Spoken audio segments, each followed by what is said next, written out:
this is such a departure from the stuff that I usually do, right? So last year, my first book came out. That was on British horror cinema. Just had an edited collection published on the Snuff movie. So today, I'm going to talk about children's video entertainment. And basically, the context of this is, I mean, there is a reason why I found myself venturing into this this ungodly area. And that is because it's based on material that, well, I'm currently preparing my next monograph, essentially, which isn't due into the publisher for a while, but I wanted to start it early, just because there's a lot of archival research involved in it. There's so many avenues that have opened up that I didn't even anticipate opening up, so I do feel slightly overwhelmed. So this talk is based on material, and I've tried to be witty here, that I will hopefully, probably someday, I guess, publish in a book. And that book will be Britain and the Video Boom, Tracking Popular Culture in the 70s and 80s, which is under contract with the University of Exeter Press.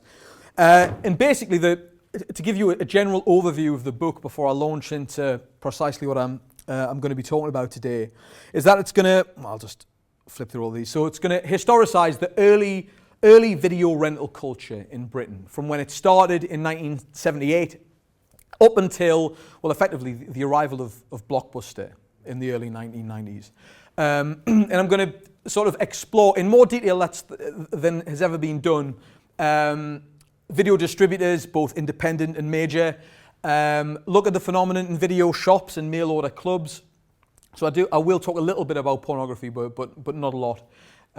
You'll be happy to know. And effectively, I'm going to start in 78, which sees the arrival of the first independent video distributor, a company called Intervision, that effectively deals almost exclusively in softcore sex films. And then move into the 90s with the arrival of Blockbuster, but also, I don't know if anybody remembers, Hollywood Nights. It was a company that sort of paraded as a video chain, but actually what it was a franchise scheme that independent video rental stores could sign up to as just before Blockbuster arrived. So it was a means of trying to preserve, if you like, a sense of independent spirit. Now, I remember seeing Hollywood Nights video stores, certainly in Newcastle. I mean, I don't know anything about them. And I just happened to buy something on eBay, like a variety of different, sort of ephemera from this period. And what should be included is a flyer for Hollywood Nights. And it's basically, it was sent out to video stores, and it's like, sign up to our franchise agreement to sort of save yourselves, as the corporations are moving in. So ultimately, that's what the book is about. And what this talk is about, if I ever actually get to it, is one part of one chapter about video demographics. Okay, if anybody's interested, the other genre that I'll be looking at, so we've got kids films, right? The other genre is pornography. And the reason that I'm talking about pornography in this context very briefly, I mean, I'm not going to talk about it today. We've had enough of that already, I think.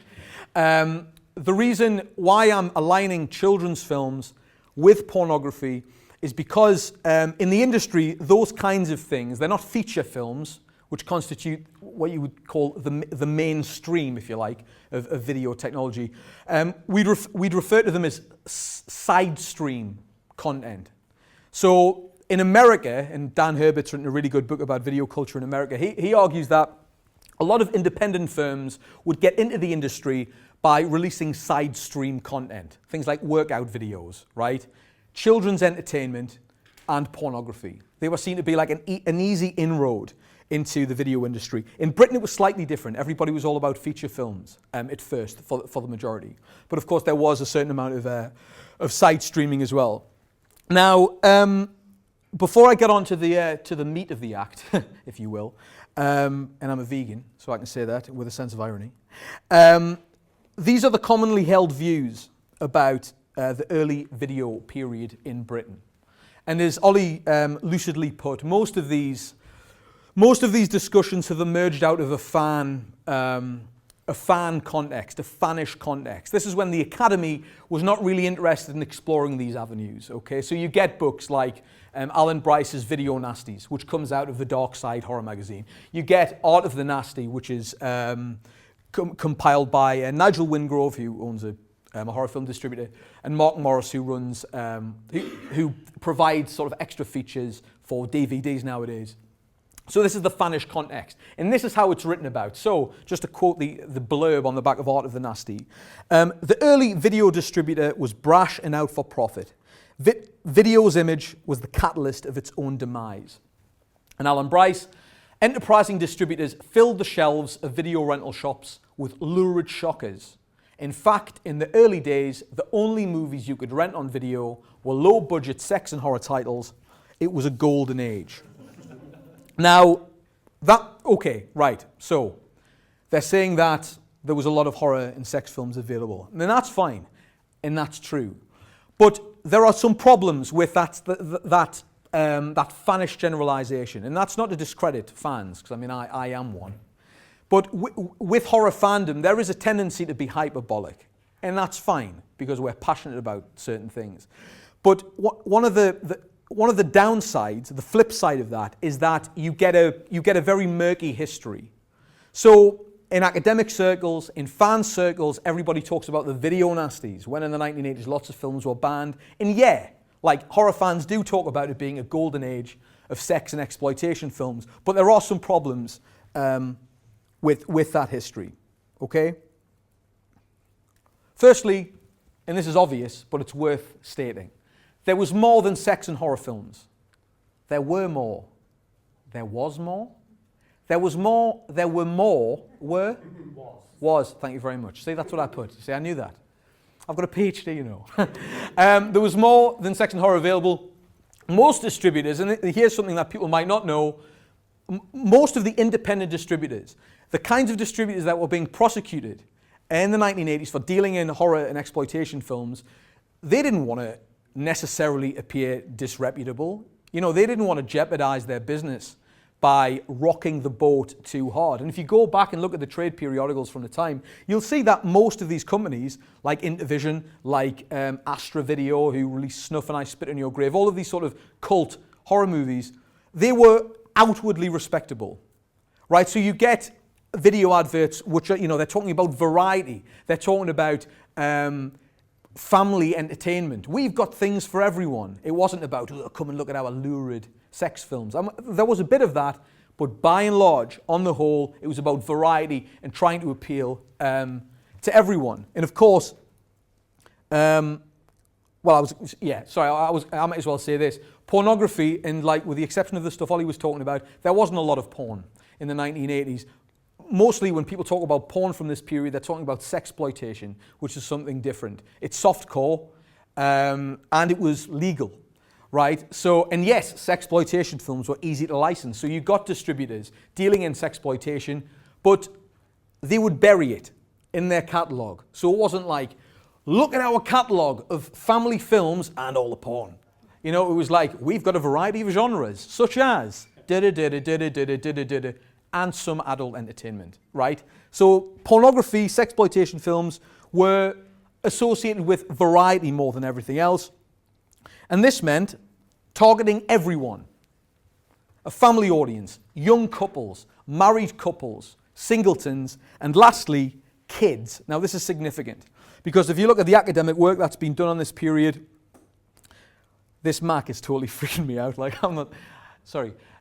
Children are typically presented in one of two ways in academic work about the early video period, all right? So either as victims of morally bankrupt horror films and distributors, you know, kids were likely to be depraved and corrupted.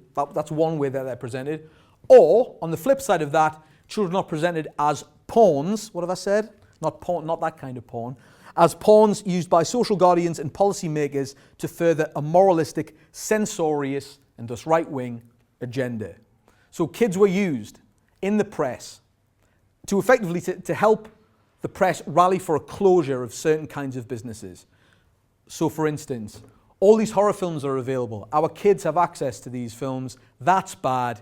We should close down this section of the industry. So kids were used in that way as scapegoats, almost. They've never been considered as a targeted media demographic in their own right. And that's what I'm interested in exploring for the remainder of this talk, however long that's going to be. All right. So, is it? Excellent. That's great. Okay, so for the remainder of this talk, a 10-minute introduction. What was I thinking? The remaining aims of this talk, I'm going to shed light on the sorts of videograms. And I use the word videogram, right, because that's what they were using at the time. We've got to be historically accurate here, folks. Shed light on the sorts of videograms that were being aimed at kids. Examine the promotional strategies that distributors adopted and the success that they had. And ultimately challenge dominant understandings of the early video era in Britain. So, to do that, I need to provide you with some key information.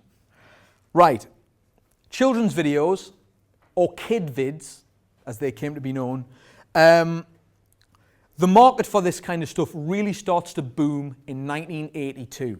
Now, just some context here.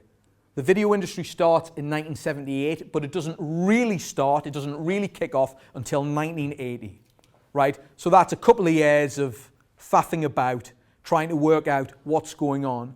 But it's also a time when people are cottoning on to how popular this thing called video is going to be, right? So you get a lot of companies, a lot of shops, a lot of wholesalers and distributors effectively fighting for what is ultimately quite a small market.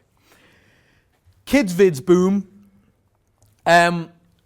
just as reports on video nasties, such as this one, I mean this is from 1983, so I'm cheating slightly, but just as reports on video nasties start to emerge. So, you've got journalists reporting on horrible horror films that are going to corrupt kids. Video, you can access it so easily. Oh, we should be worried about this.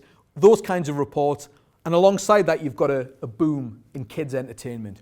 What does that suggest? Well, does it suggest that companies are just going into the kids' arena to try and deflect negative criticism? Well, yeah, maybe it does suggest that.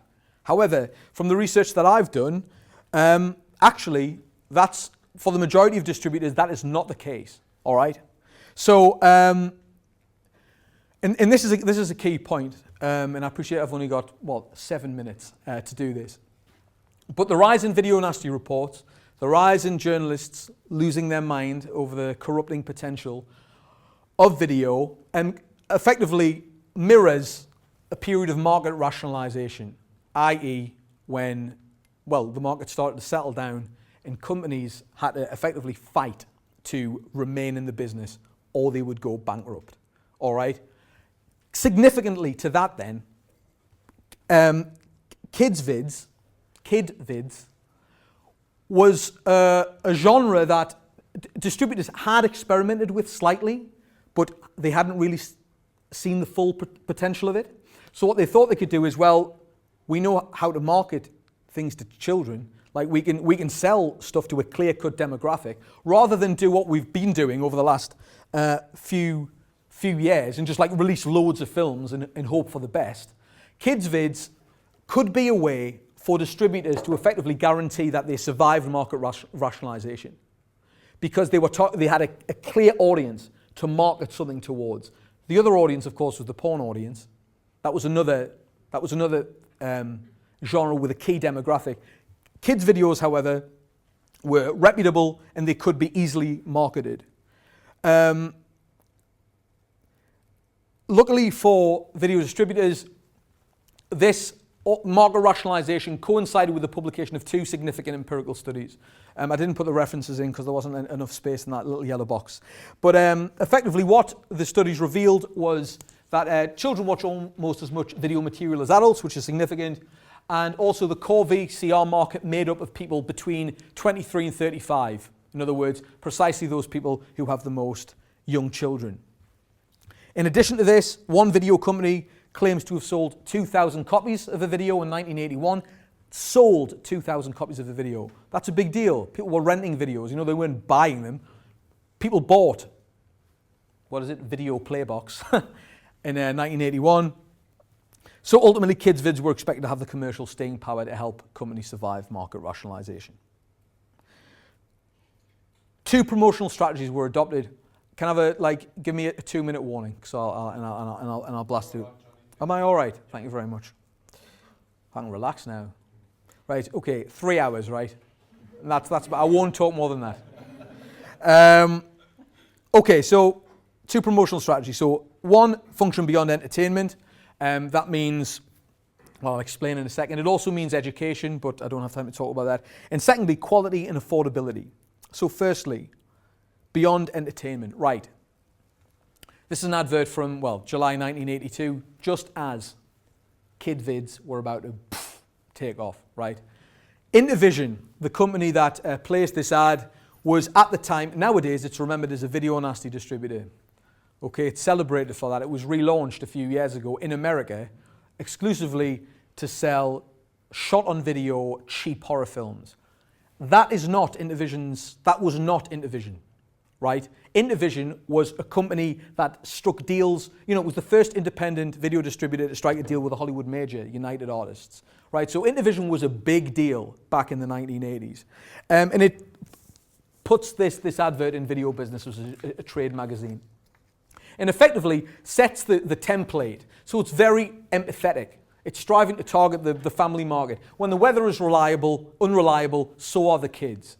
In other words, coming to Intervision, we'll give you some material to keep your children occupied during, you know, the summer holidays when they're not at school, at Easter when they're off school, at Christmas when they're off school. We'll take your kids out of your hair so you can get on with your you know, whatever it is that you're doing.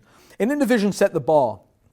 So you get other companies adopting similar tactics. Here's an ad from ADB, who's proclaiming that these characters from Fables of the Green Forest and Tales of La Mancha are England's #1 babysitters. Okay? That's one example. Other companies, perhaps a bit more cynically, would release really long videos of like 3 hours long. For instance, what's this? Tiny Tots Fun Time. Keep your kids amused for hours. You know, it's just like put a video on, leave the room, they'll be fine. Remember to leave all the drugs out, you know. Similarly, mountain video. Beat Hool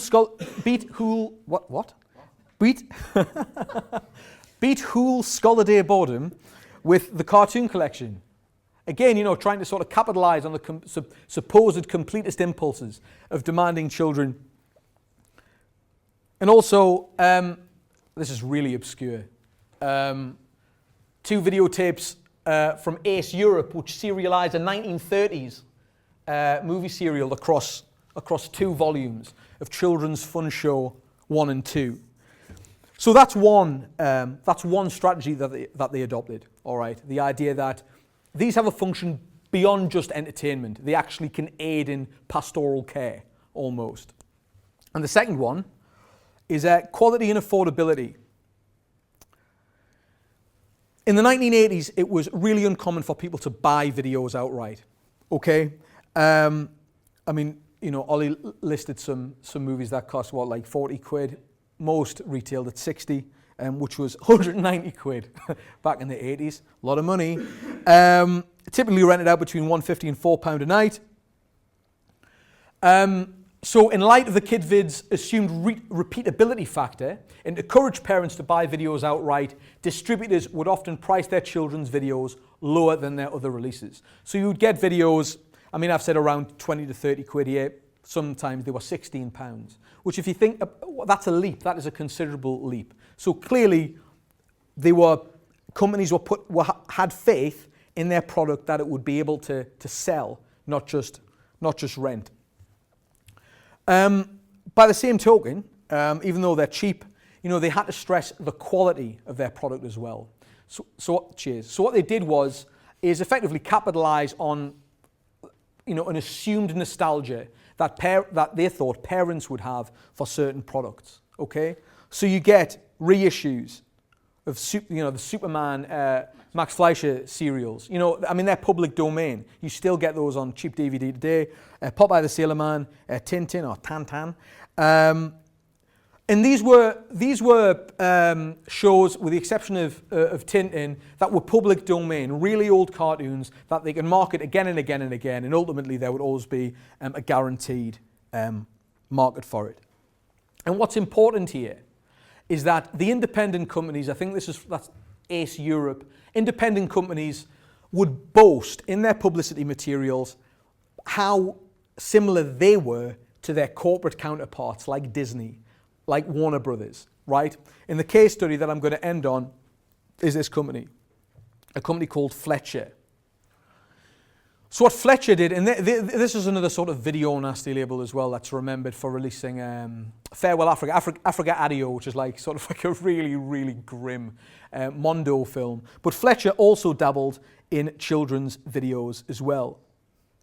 And what Fletcher did in the summer of 1982, they acquired very cheaply these and others. Cartoons produced by Bass and Rankin, they did The Hobbit and they did The Lord of the Rings, that animated film, yeah. And they got their versions of Cinderella, Sleeping Beauty, Snow White and whatnot at a time when Disney was, I mean, they were around, but Disney would never dream of releasing something like Mary Poppins on video in the early 1980s or Snow White, because Disney was still skeptical of video. And they thought, well, they'll rip us off, they'll pirate us. And also, you know, we probably want to re-release Snow White at the cinema again, I would have thought. So what Disney did is they struck up a deal with a distributor called Rank, and they put out really substandard Disney product, like cartoon compendiums, serials, like Davy Crockett and all that stuff. They didn't put out the Disney classics. Fletcher noticed this, bought some cheap versions of fables that Disney had made famous, and released them onto the market at a time when Disney products were not available. In addition to that, they were cheap. Even the crap Disney stuff that was available wasn't cheap. And what Fletcher also did, and this will be my it won't be my final point, it will be my second from final point. What Fletcher also did was make their videos available to buy. Now, the major studios that were operating in the video market in the early 1980s had a really stringent leasing system. So their videos were not for sale. They were leased out to wholesalers who would then lease them out to video stores, and then they would have to give them back after a certain period of time, which of course meant, as in the studio system, that you could get, say, 12 Disney videos. One might be a good film that you would get repeated rentals on, the others might be shit, right? And that puts the video dealer in a really precarious situation, because they've got to try and make money on the product that they've leased, even if it isn't very good, but that dealer wants to be seen with Disney product. Fletcher provided an alternative. They didn't have a leasing system. You could buy them outright and you could sell them as you wanted. So Fletcher came along and said, right, Disney are screwing you over. Use our sort of knockoffs, if you like. I mean, public domain stories, right? But use our versions. We'll stress their similarities to the Disney product. And rather than stock Disney, stock our stuff and get repeated rentals based on the fact that Disney have made these films famous. Right. So that's the second last point. Concluding remarks. Oh dear, there's not a concluding remark. There's more than one remark. What are we going to do? Right, I'm just going to read this because I'm going to waffle. Right, so you're going to love this, guys. Wait until this drops. Right, so Fletcher tapped into the wants of video dealers and the general public, not only by recognizing the appeal for children's content, but also by offering a product easily likened to those of the elusive major studios. And just as a testament to their success, Fletcher's summer 1982 range allegedly sold out in 38 hours, reportedly sold 5,000 units to nearly every wholesaler in the country. And what this does, of course, is it challenges commonplace video nasty-oriented histories of the early video era. It indicates the value placed on the child not as morally corrupt or deviant, but rather as a child at a time of market uncertainty. And lastly, tapping into childish wants and characteristics, the sort that the press feared were being lost through exposure to home video from small, unregulated firms, was, conversely, a central component in the success of independent video distributors operating in Britain. The end. Thank you very much.